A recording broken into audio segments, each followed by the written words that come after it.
There are 36 Ferraris in the world that no amount of money can buy.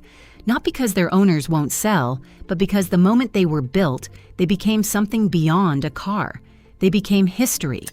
And today, we're going to talk about what makes these machines so rare, so obsessed over, and so irreplaceable that billionaires have paid $30 million just to be in the same room as one. The car we're talking about is the Ferrari 250 GTO. And if you're thinking, okay, it's an old Ferrari, how expensive could it really be? That's exactly what makes the 250 GTO so fascinating, because this isn't just an expensive Ferrari, it's one of the most desirable collector cars on Earth. Only 36 examples were produced between 1962 and 1964. 36. That's it. To put that into perspective, Ferrari produces thousands of cars in a normal year. But when it comes to the 250 GTO, there are only a few dozen in existence, and every single one has a story. Some have been raced, some have changed hands between billionaires, some have spent decades hidden away in private collections, and some have sold for prices that sound completely unbelievable. One 250 GTO famously sold privately for around $38 million. Another example sold at auction for $48.4 million. So when you hear someone say a Ferrari costs $30 million, you're not talking about a normal car with an absurdly inflated price. You're talking about a machine that has become a collectible asset. But here's where things get interesting, because rarity alone doesn't explain the price. There are plenty of rare cars. So why this Ferrari? The body of the 250 GTO wasn't just shaped for aesthetics, it was shaped by air. Ferrari's engineers studied how the car moved through wind, how pressure built over the hood, how drag could be reduced without sacrificing stability at high speed. The result was a silhouette that looked almost alive, long and low at the front, muscular through the haunches, tapering at the rear with a kind of purposeful aggression. It wasn't styled, it was solved. And the material they used to build that body tells you everything about the era. No carbon fiber, no computer-aided manufacturing. The body panels were hand-formed in aluminum by craftsmen working with hammers and wooden bucks, shaping each curve by eye and by feel. Every 250 GTO that exists today has a body that is slightly different from every other one because no two hands produce exactly the same result. That's not a flaw.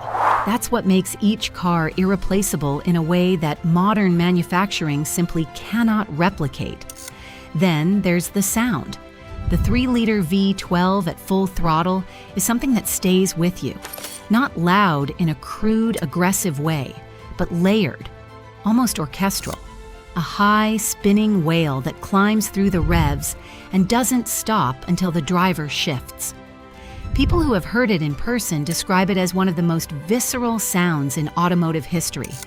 And that sound, combined with the feel of an aluminum body flexing slightly over rough pavement, and the mechanical directness of controls designed without the assistance of modern electronics, it creates an experience that no modern supercar, regardless of price, can fully reproduce. That combination, the racing pedigree, the hand-built construction, the documented history, the sensory experience, is what the 250 GTO truly is. It's not a collector car that became valuable because people decided it should be.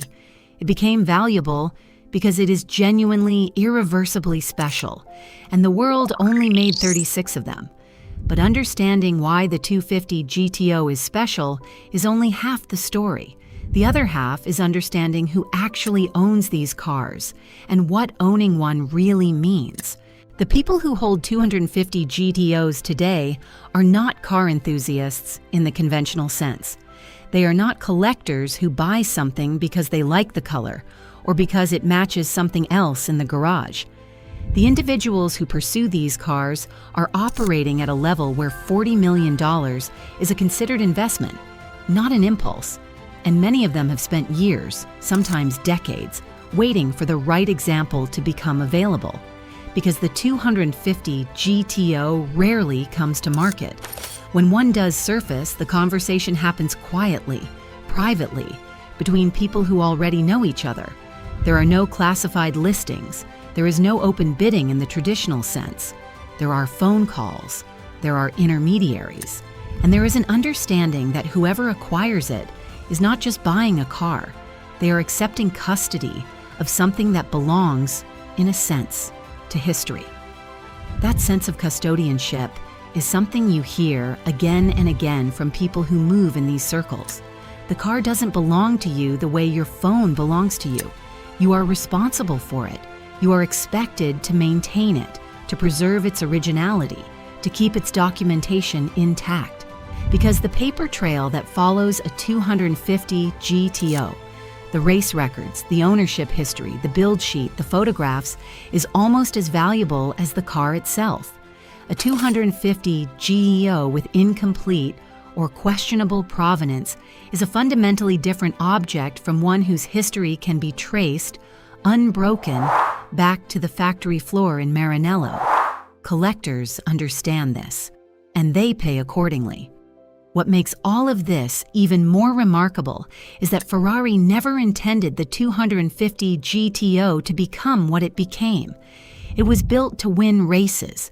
Full stop. The engineers weren't thinking about auction houses or private collections or what the car would be worth 60 years later. They were thinking about lap times, about aerodynamic efficiency, about beating the competition at Le Mans and in the Italian Championship. The fact that this relentless focus on performance produced something so beautiful, so lasting, and so coveted, that is perhaps the most fascinating part of the entire story. Because the 250 GTO didn't set out to be a legend. It simply had no choice. And yet, for all its reverence, the 250 GTO was not born into a world that immediately recognized what it was. When these cars first appeared at circuits across Europe in the early 1960s, they were simply the weapon of choice for wealthy privateers and factory-supported teams who wanted to win. The drivers who threw them into corners at Le Mans or wrestled them through the mountain stages of Italian road races weren't thinking about posterity. They were thinking about the next apex. The scratches, the dents, the evidence of hard use, all of that was considered normal, expected. It was a race car. It was supposed to look like it had been driven. That history of actual use is now one of the most powerful forces driving the 250 GTO's value.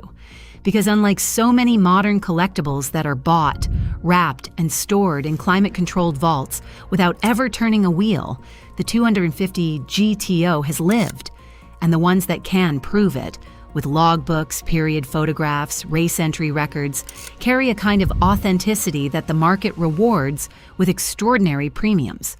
A car that competed at a major international event in period, with documentation to match, is not simply more valuable than one without. It exists in an entirely different category. The history doesn't just add to the car. In many ways, it is the car. This is also why the question of authenticity haunts the 250 GTO world in a way that it doesn't for most other collectibles. Because the financial stakes are so high and the number of genuine examples so small, the temptation to misrepresent a car's history, or in extreme cases, to construct a false one, has always existed at the edges of this world.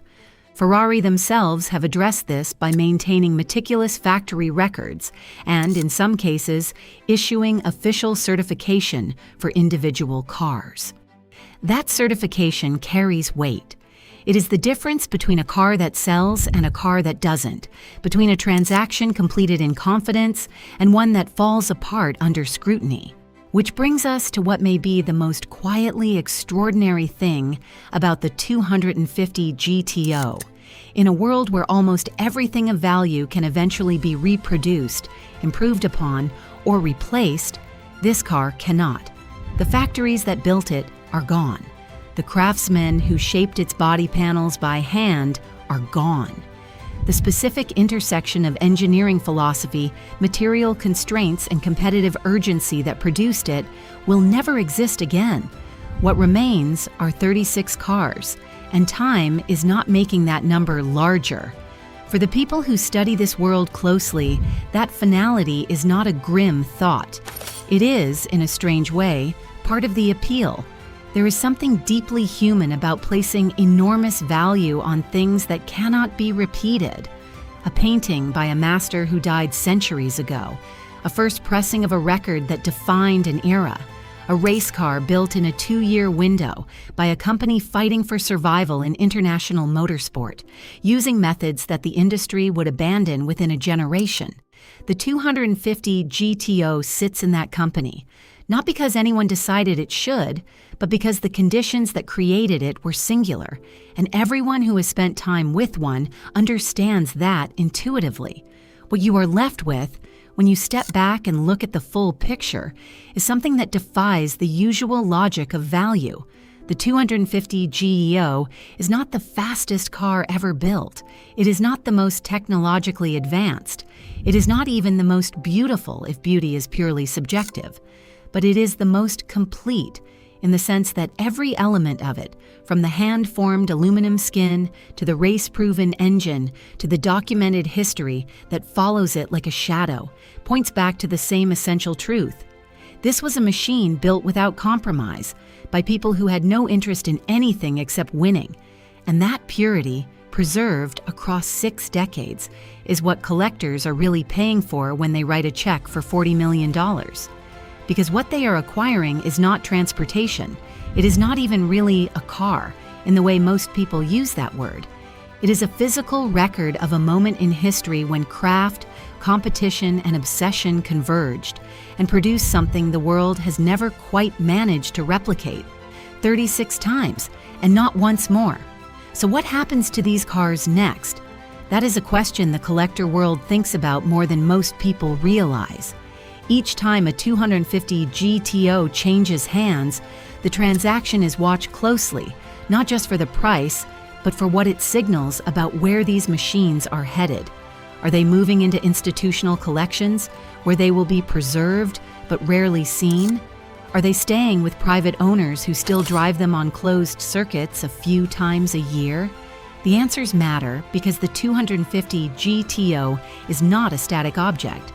It is a living piece of history, and the choices made by the people who hold it today will determine how it survives into the next century. What is certain is that the 36 will never become 37.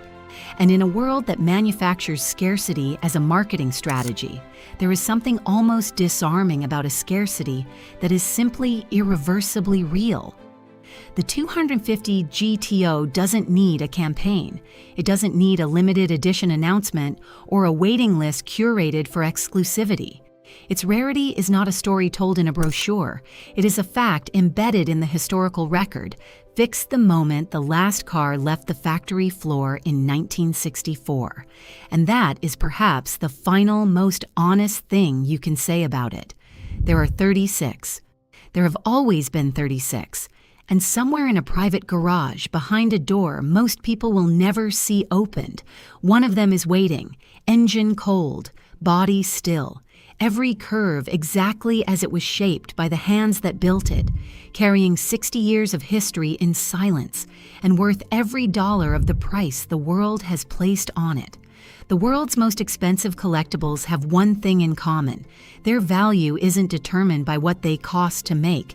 It's determined by how badly someone wants them and how impossible they are to replace.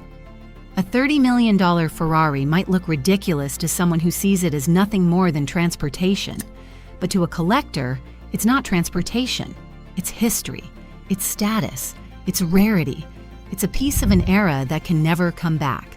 And that's the real reason the Ferrari 250 GTO can be worth tens of millions of dollars.